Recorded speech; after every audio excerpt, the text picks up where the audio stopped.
काली भद्रकाली कपाली दुर्गा क्षमा शिवा धात्री स्वाहा स्वधा नमोस्तुते। बोल चंडी मैया की जय।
हेलो हेलो हेलो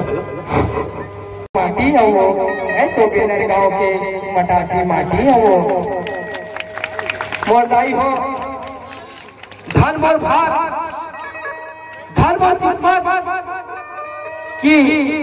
आज संत मन के दर्शन पाए के मौका मिली वो हम तक कार्यक्रम देख के महतारी हो 3 दिन खटिया है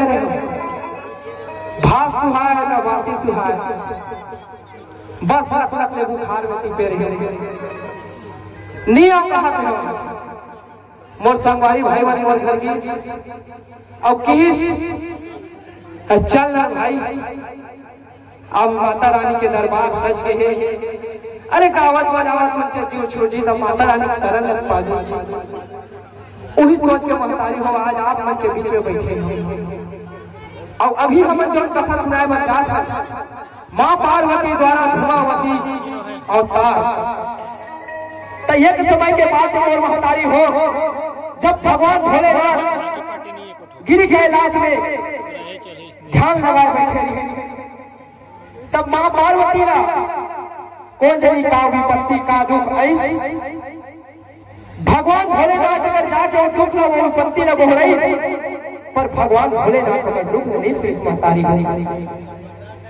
अत्यंत क्रोधित हो गए मां पार्वती अपन सुहाग की चिंता नहीं करी भगवान भोलेनाथ ध्यान में मग्न रहे सौख्य उठा के ले देताई हो और विधवा के रूप धारण कर ली कही पर वो माता पार्वती महतारी हो जे अपन सुहाग की चिंता नहीं करी और भगवान भोलेनाथ ना सौख्य उठा के ले देताई हो वही कथा ला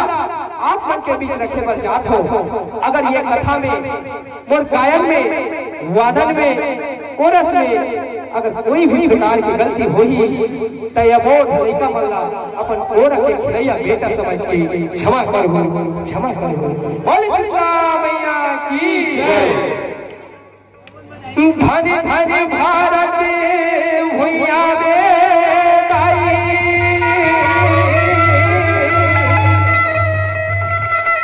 कति को सहरी नगर है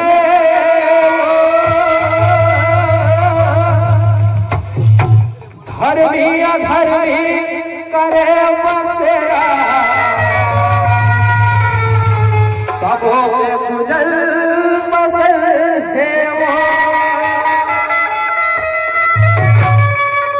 आवे परमानी देव भाभी के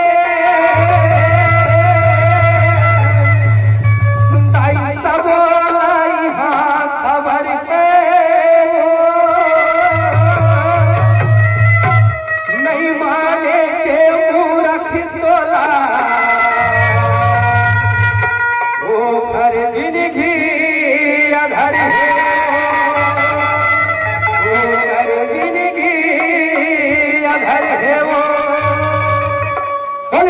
विदाई की तय विधवा कहाए वो ताई